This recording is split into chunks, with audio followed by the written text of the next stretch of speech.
about kind of your journey in PG. So normally grew up here, some joined later, but just how did you get to kind of where you are with your current relationship with PG? I will start on this side, if that's all right.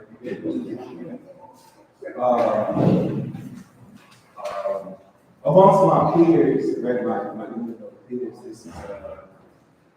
this is my safest space where I feel like I can authentically be myself, not feel as I'm valuing my status or position. These are like legit my cousins. We grew up together literally, and I was always very just Jonathan around them, some Jonathan.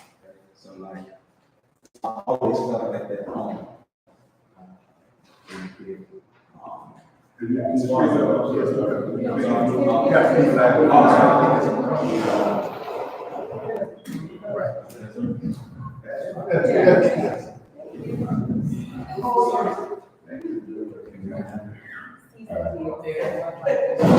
As far as the engagement with the bridge of the gap, okay. For the most part,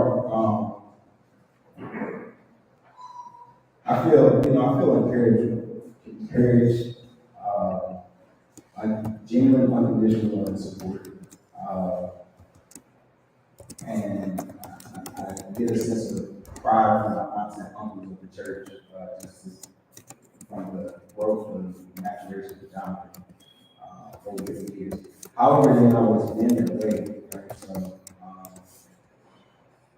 always being extremely aware and conscious-minded as a child. You notice inside the church that this status is stigma, and unconscious way that I saw certain interactions based on who a person was, they distasteful for me to be a part of an environment that seemed to always taught to me like house of the Lord. I didn't feel I was safe from judgment.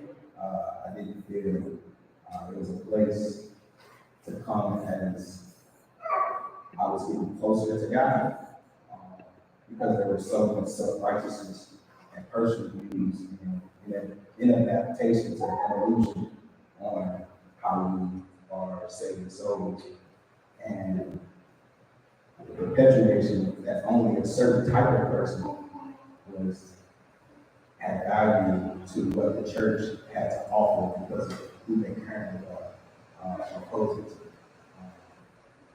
Today, I know because of my life story that my assignment is directed by God, and that His grace is far greater than the food we I know that operating on love and recognition is not on my bumpers to keep you from feeling or getting discouraged. I understand that healing looks different, and that the concern that God has blessed me with and identifying that has been able to show grace to those that may still have focus or transparent layers on their supposed lives.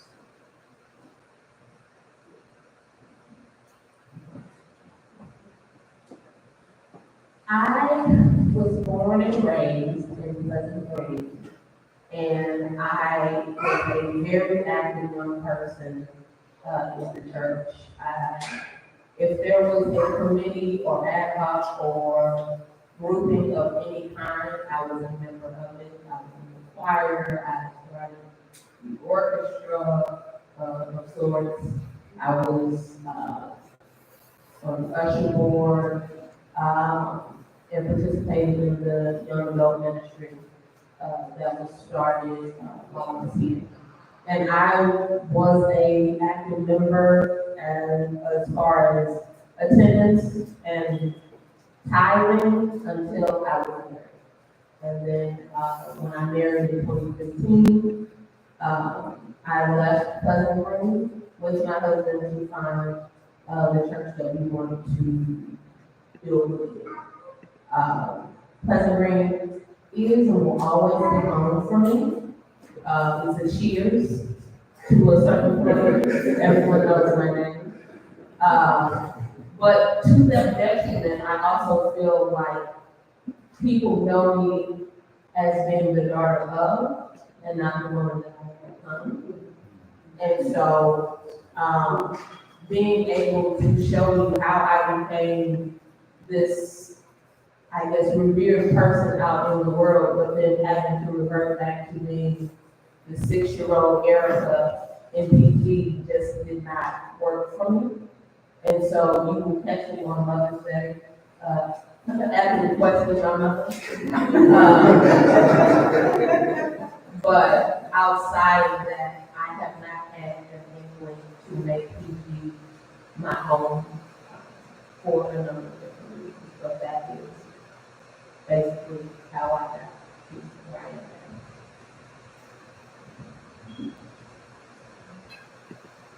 Speaking to my much, so very cool. But so I started coming to PG as a guest probably fall of 2012 or 2013 when I started dating my wife, my girlfriend at the time. So she asked me to come and attend, and I was really floored with the sister community. The fact that she had people in church that were church uncles and aunts and that sort of thing, on and off while in school, and even, closer to before we got married a couple of years ago. I was very much spectating, but I never had that pressure as to when are you going to join, when are you going to do something, when are you going to get involved, because I felt like it was a sense of home, and whenever I had that feeling to be ready, I got that feeling to be ready. So a couple years ago, I had that feeling I was joined. I wanted to finally get baptized, and I felt like I had a goal to contribute to the overall population of the church. So even with the young adults, I can kind of see that, even if I would have came earlier, there would have been a sense of community, like Jonathan said, a feeling like these people are my cousins.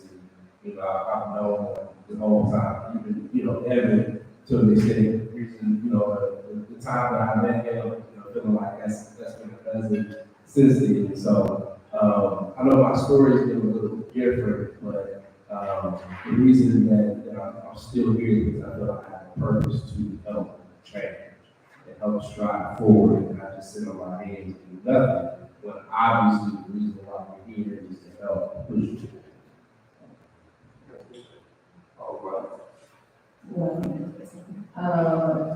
If it weren't for PG, I would quite literally be here.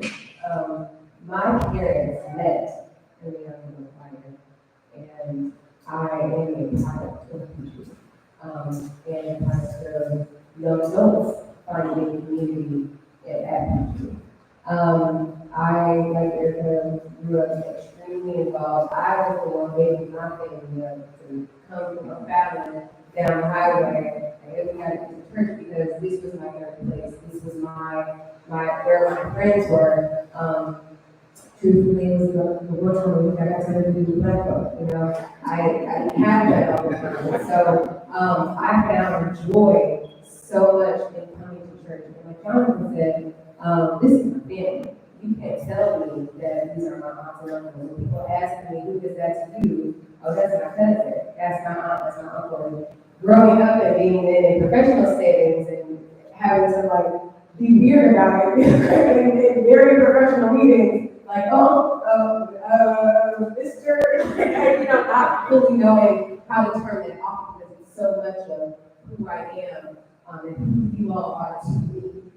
As far as my relationship with the church now, as an adult, I went through things that transition of this is all I knew, and now I'm understanding